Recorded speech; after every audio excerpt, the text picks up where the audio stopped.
Hey everyone, welcome back to the channel. If you've ever felt like money just slips through your fingers, no matter how hard you try to save, trust me, you're not alone. I've been there. In today's video, I'm going to share my personal story of how I went from barely scraping by to finally gaining control over my finances. I'll be walking you through the simple money-saving tips that completely changed my life, and the best part, they're easy to implement no matter where you are in your financial journey. If you've ever wanted to save more without sacrificing the things you love, then this video is for you. So grab a cup of coffee, hopefully one you've made at home. I'll explain why, and let's dive in. Before we get started, if you find this video helpful, don't forget to hit the like button, subscribe to the channel for more tips on living smarter with your money, and share this video with someone who might need it. Let's get started. My journey to smart saving. How simple, money-saving tips changed my life. I remember a time not too long ago when my life felt like a constant struggle to make ends meet. It wasn't that I wasn't earning enough. I had a stable job as a teacher, and while it didn't make me rich, it was enough to live a modest life in the city. The real issue was that no matter how hard I tried, I couldn't save anything.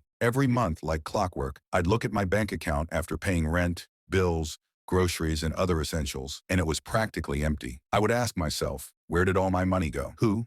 That me from a few years ago? That was the old version of myself. Back then, I wasn't the type of person who knew how to budget or save wisely. I didn't grow up with a lot of financial guidance, so I never really learned the value of money beyond working to earn it and spending it on the necessities. Like a lot of people, I thought saving money meant depriving myself. I'd imagine this painful, joyless existence of penny pinching, cutting out all the fun things in life, and basically surviving on instant noodles forever. It's not a particularly inspiring picture, right? And because of that, I avoided even thinking about money. But as I approached my 30s, the reality of my financial situation hit me hard. I started noticing that my friends were planning for their futures in ways that I simply wasn't. Some were buying homes, starting families, or even just traveling more frequently than I could afford to. I had a deep desire to be able to save for the future, whether it was for an emergency fund, travel, or maybe even homeownership one day. But I had no idea where to start. What? One pivotal moment pushed me to finally take action. I had this really stressful day where everything seemed to be going wrong. My phone screen cracked. I had to buy a last-minute birthday gift for a friend, and I had some unexpected medical expenses. When I looked at my bank account at the end of the week, I realized that I had practically wiped out my entire paycheck in just days. And that's when it hit me. I couldn't keep living like this. That evening, I sat down in front of my laptop and started researching. I went down the rabbit hole of money-saving tips, looking for something that could help me without turning my life upside down. I was skeptical at first. How could something as simple as a few tips change years of bad habits? But the more I read, the more I started to feel hope. I wasn't looking for a quick fix. I wanted something sustainable, something that would allow me to live a comfortable life now while planning for the future. And I found that in frugal living. When? This all started about a year ago. I decided to give myself a month to try out some of these tips. I figured, worst case scenario, it wouldn't work, and I'd just go back to my old ways. But I told myself, you owe it to yourself to try. And I really did owe it to myself. That first month wasn't easy, but it was eye-opening. I remember distinctly sitting at my kitchen table with my bills spread out in front of me, calculating how much I was spending on things I didn't even realize were draining my bank account. I saw the ridiculous amounts going toward eating out, impulse online shopping, and overpriced grocery items I didn't even finish. I knew I had to make some changes, and honestly, I was scared I'd feel deprived.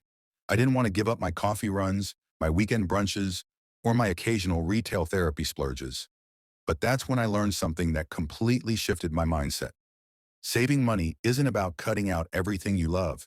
It's about making smarter decisions. Where? I started small, right at home.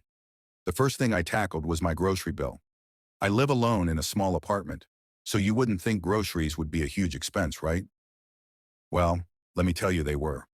I'd go to the store without a plan, buying random items I thought I'd cook, only to end up ordering takeout most nights because I was too tired to cook.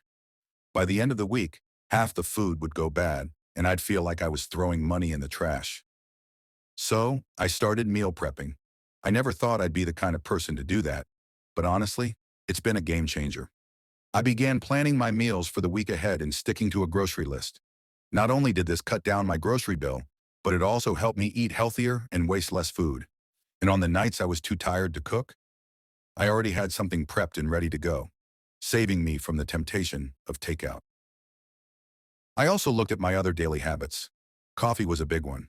I love my morning lattes, but spending $5 a day on coffee adds up fast.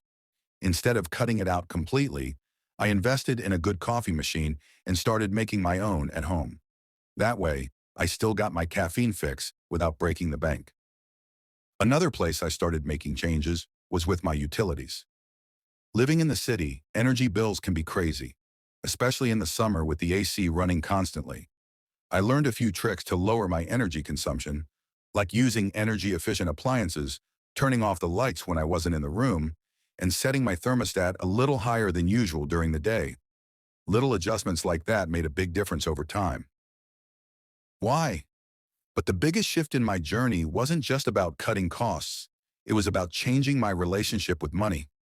Before, I thought money was this thing that just slipped through my fingers, no matter how hard I tried to hold on to it. But as I started implementing these small changes, I realized that I could control my money instead of letting it control me. Why was this so important to me? Well, I think it's because I wanted to feel secure. I wanted to know that if something unexpected happened, whether it was a broken phone, a surprise bill, or even losing my job, I wouldn't be completely thrown off balance. I wanted to build a safety net for myself.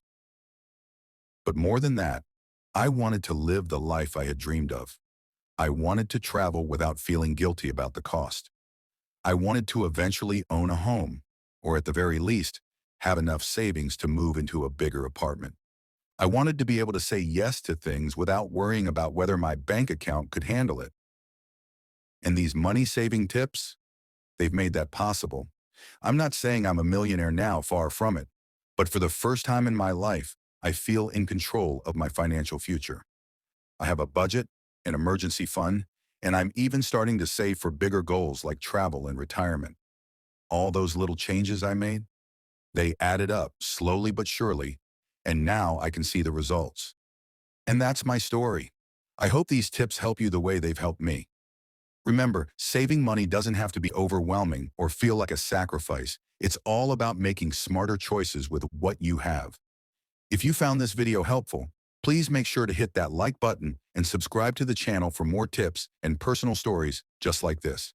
And don't forget to share this video with your friends or family who could use a little extra help in saving. Thanks so much for watching, and I'll see you in the next one.